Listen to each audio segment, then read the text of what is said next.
Silence. Not the silence of peace, but the silence of a question that lingers in the air. What if everything we've been taught about money, about security, about success, is upside down? We spend our lives chasing numbers on a screen, paper in our wallets, digital coins on an app. But have you ever stopped, truly stopped, and asked yourself, am I saving what matters most? Or am I spending it all away, time, energy, peace, leaving nothing but scraps for my future self? Benjamin Franklin once whispered a truth that still cuts through centuries of noise. Do not save what is left after spending, but spend what is left after saving. Simple. Sharp. But behind those words lies not just a strategy for wealth, it is a philosophy of life itself. And tonight, in this moment, I want to take you on a journey.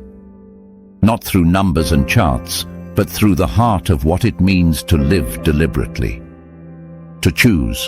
To prioritize. To protect what is sacred, before the world convinces us to waste it. Welcome to Daily Drive Dose.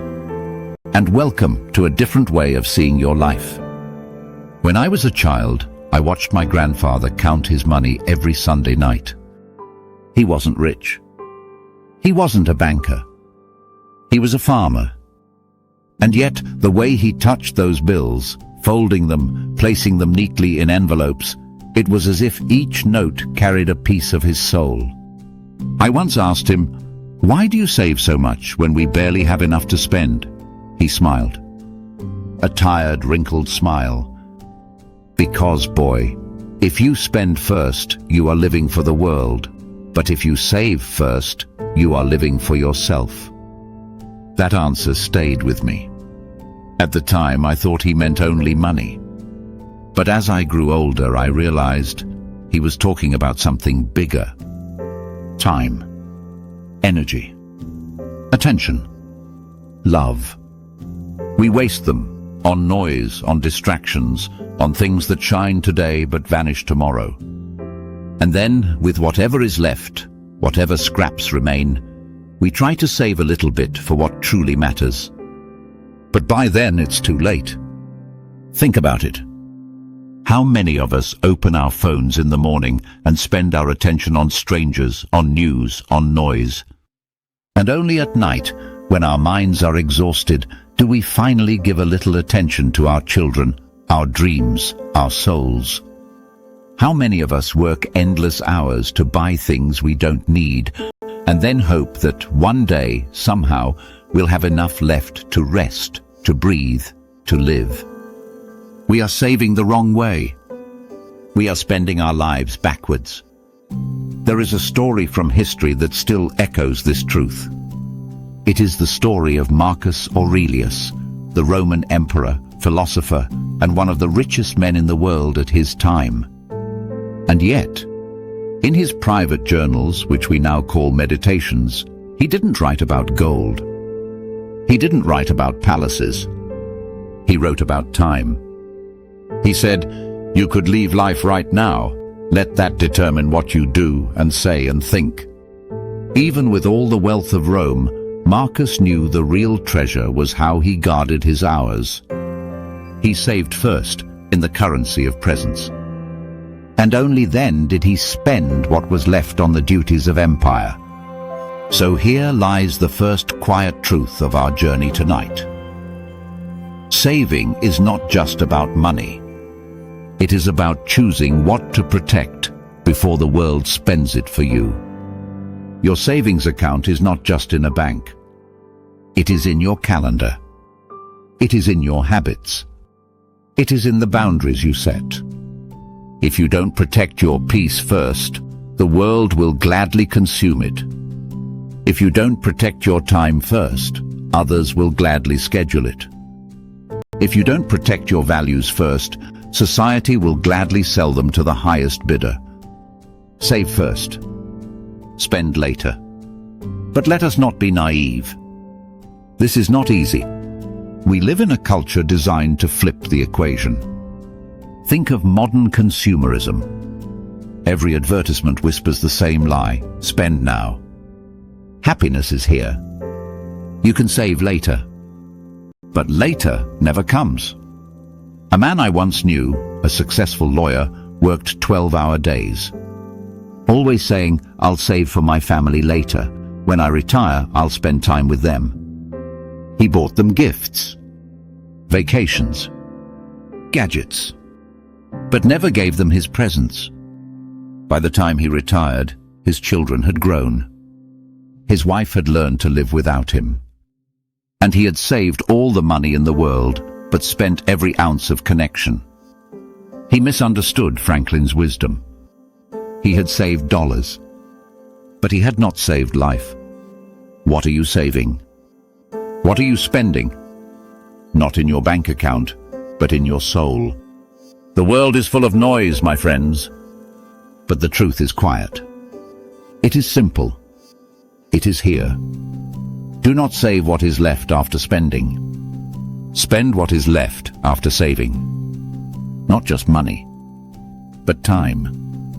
Not just wealth, but peace. Not just possessions, but presence. That is where our journey begins.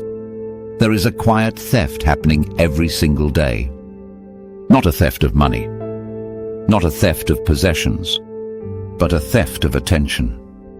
You wake up, and before your eyes even adjust to the light, the world is already reaching for you.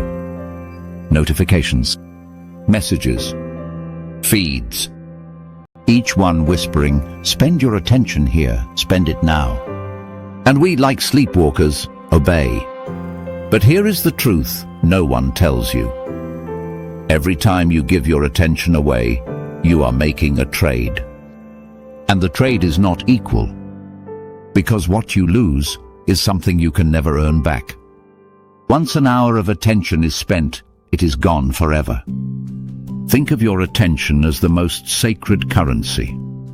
If you save it first, if you guard it, protect it, choose carefully where it flows, you can invest it into dreams, into love, into growth. But if you spend it blindly, scattering it across distractions, by nightfall, you'll have nothing left for yourself. Do not save what is left after spending. Spend what is left after saving. Yes, even with your attention. There was once a writer, Anton Chekhov. Born into poverty, his family drowning in debt, his father abusive. By every measure, his attention should have been consumed by survival, by despair.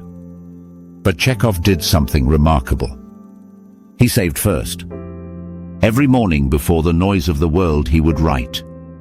A single page, a single story, a single act of creation.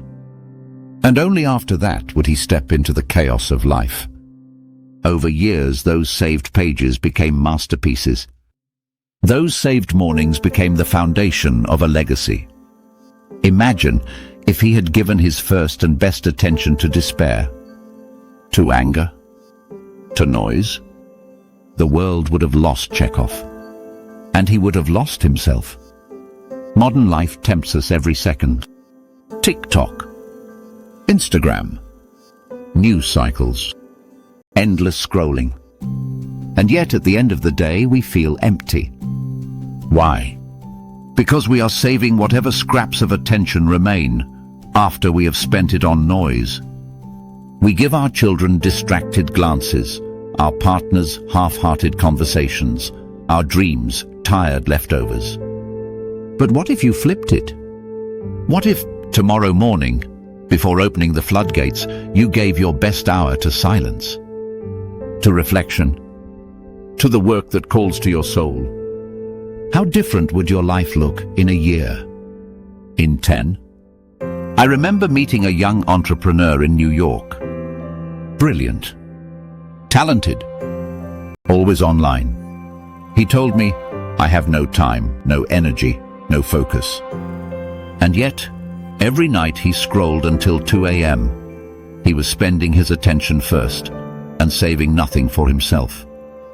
We sat together in a cafe and I asked him a simple question. If your attention were money, would you spend it the way you do? He laughed, nervous. But the laughter faded, and silence took over. Because deep down he knew the answer. The problem is not that we don't have enough time. The problem is that we don't save it. We hand it out freely and hope there will be enough left for our dreams.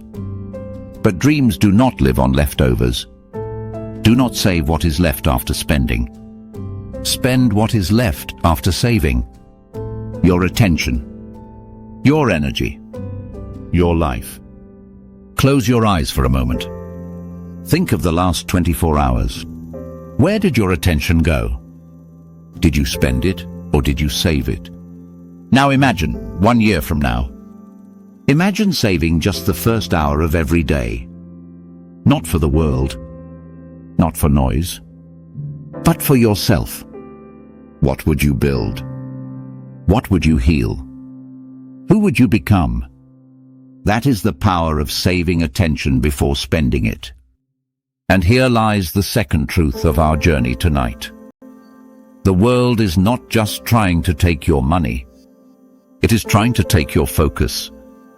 And if you do not protect it first, by the time you turn back to your soul, there will be nothing left. So save it. Save it like gold. Save it like breath.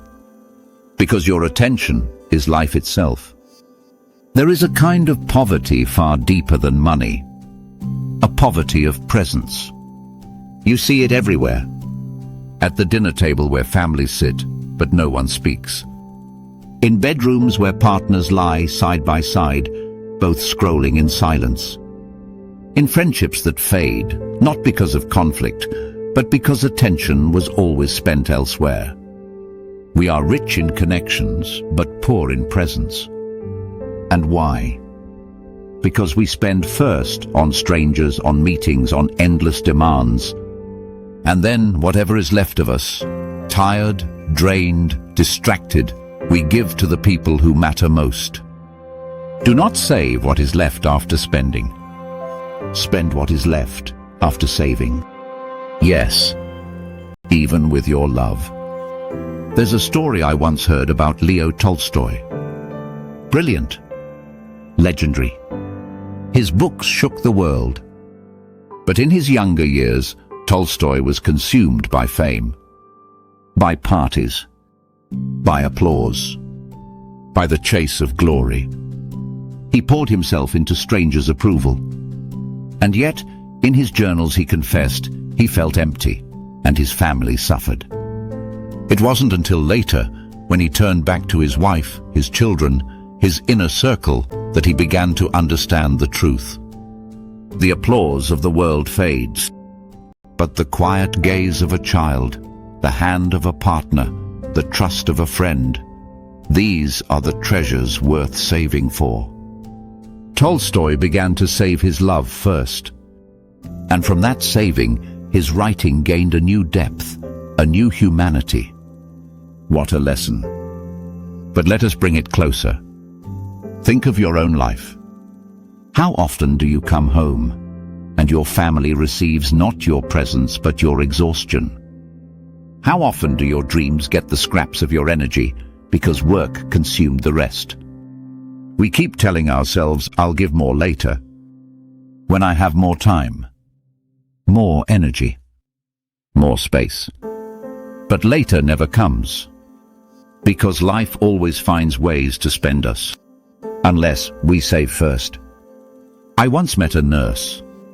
She worked long night shifts, endless hours, caring for strangers.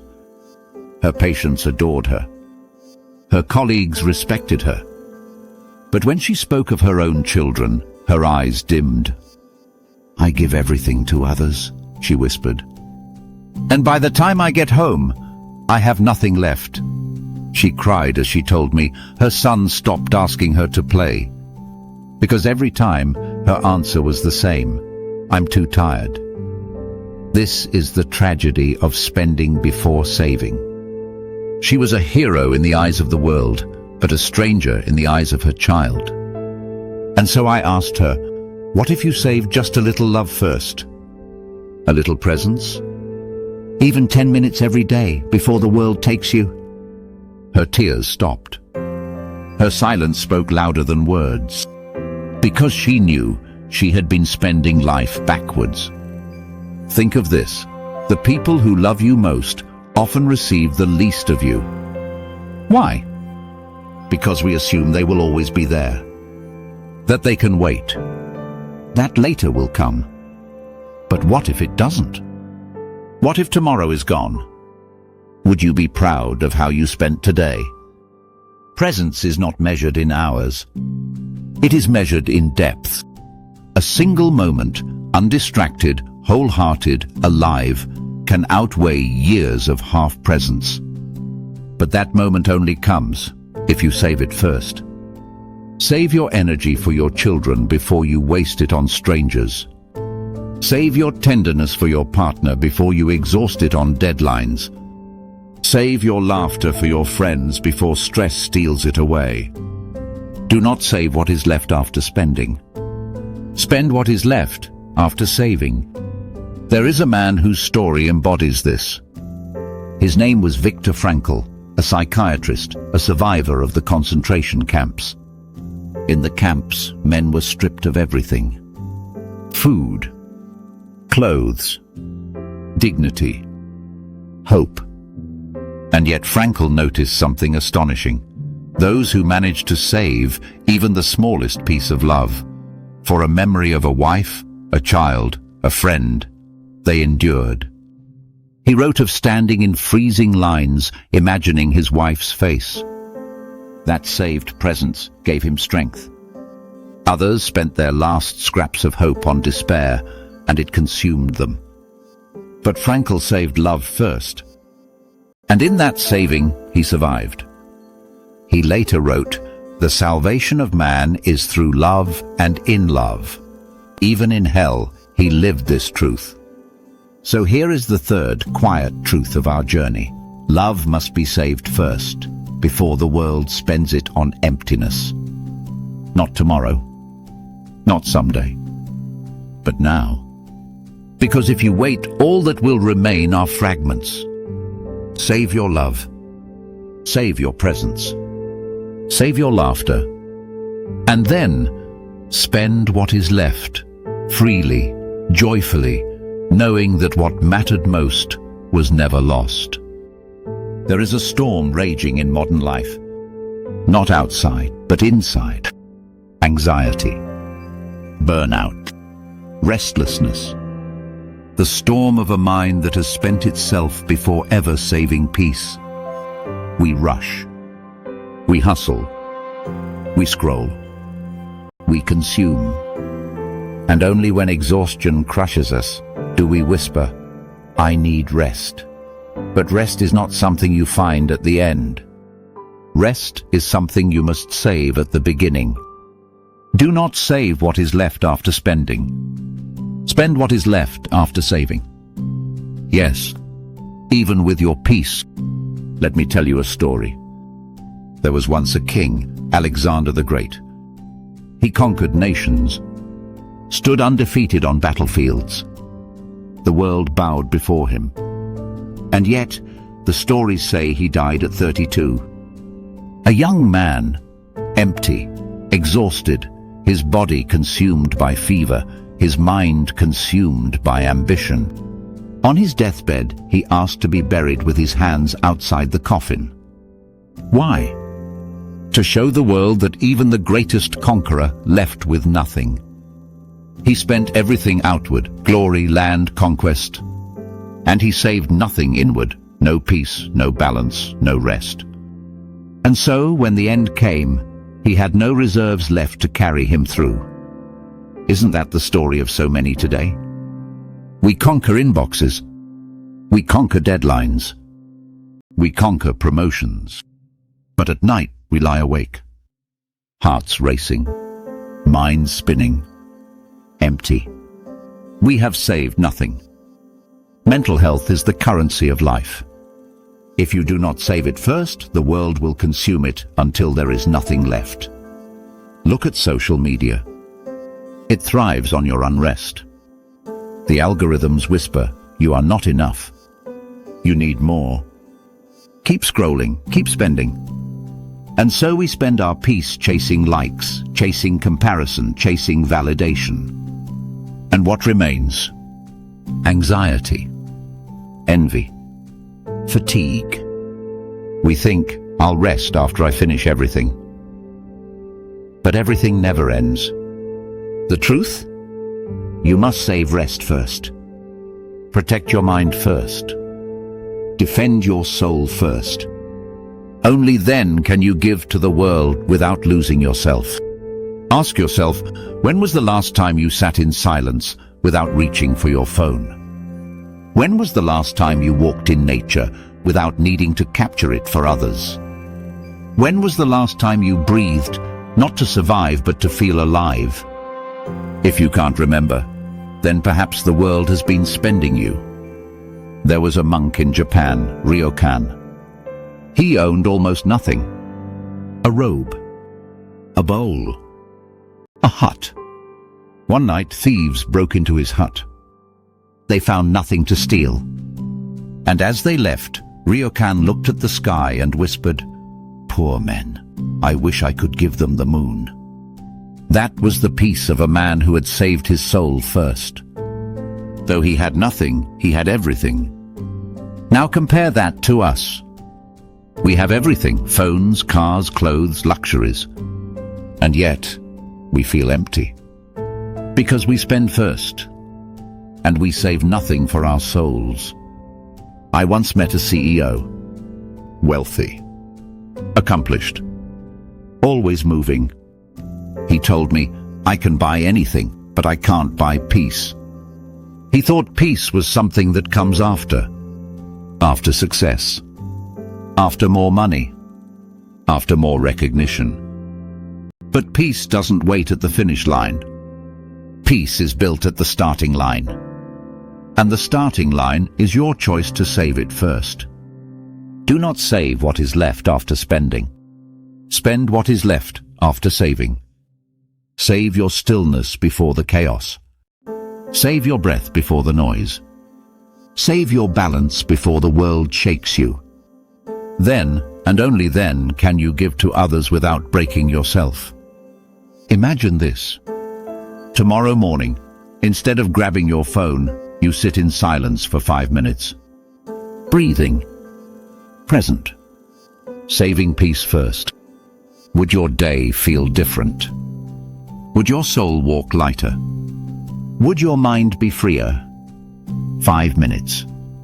5 breaths. That is all it takes to save something for yourself before the world spends you. Here is the fourth quiet truth of our journey tonight. Freedom does not come from conquering the world. Freedom comes from saving your inner world before the outer world consumes it. And when you do, you discover a strange paradox. The less you spend outwardly, the more you feel inwardly alive. The world wants to drain you, but you are not powerless. You can choose. You can save. And in that saving, you reclaim your freedom. And now, we return to the beginning. Back to the silence. Back to the question that still lingers in the air. Am I saving what matters most?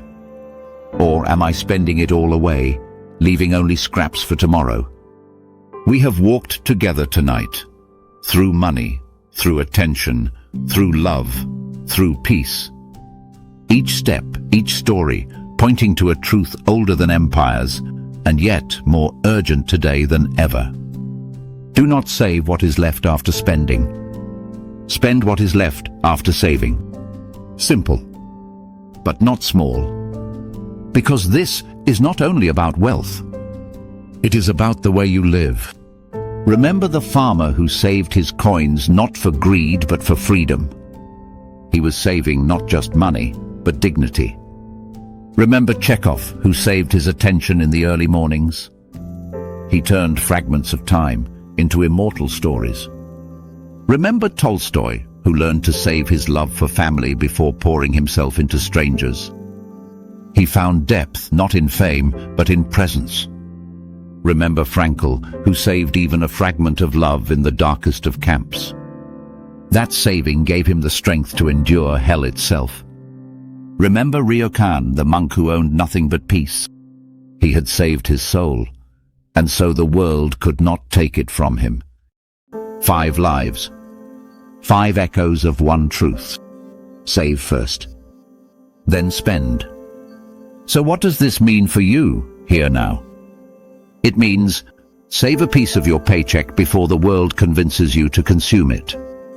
Save an hour of your morning before the noise consumes your mind. Save your tenderness for those you love before exhaustion steals it away. Save your breath, your silence, your stillness before the world drowns you in chaos. And yes, save your vision, your dream, because if you do not, the world will give you theirs, and you will spend your whole life chasing what was never yours to begin with. Every great life is not built by accident. It is built by choice, by a rhythm of saving and then spending, not the other way around. You are not here to give the world your leftovers. You are here to give it your best, but only after you have saved enough to remain whole. Imagine a world where people lived this way. A world where money was saved for freedom, not for greed. Where attention was saved for creation, not for distraction. Where love was saved for family, not wasted on emptiness. Where peace was saved at dawn, before the storm of the day. Where dreams were saved and protected until they bloomed into reality. That world begins with you, with a choice. Tonight, tomorrow morning, every day after. So I leave you with this. Do not save what is left after spending. Spend what is left after saving. Save your wealth. Save your focus. Save your love. Save your peace. Save your dream. And then spend. Freely. Generously. Joyfully. Because when you have saved what matters most, you will discover that you are not running out of life. You are overflowing with it. This is not the end. This is the beginning. And if this message stirred something in you, if it reminded you of what you've forgotten, if it lit even the smallest flame inside your soul, then let it not stay here. Share it. Carry it. Pass it forward. For someone you love. For someone you've never met. For someone who needs to remember before it's too late. And if you wish to walk further on this journey with us, to keep saving wisdom before the world spends your days in noise, then let this be your quiet step. Like, share, subscribe. Not as a duty, not as a task, but as part of the rhythm. A rhythm of saving what is sacred and spending it on what truly matters. This was Daily Drive Dose. And this was a reminder that life is not about what you spend. It is about what you choose to save. Until next time, breathe. Save. Live.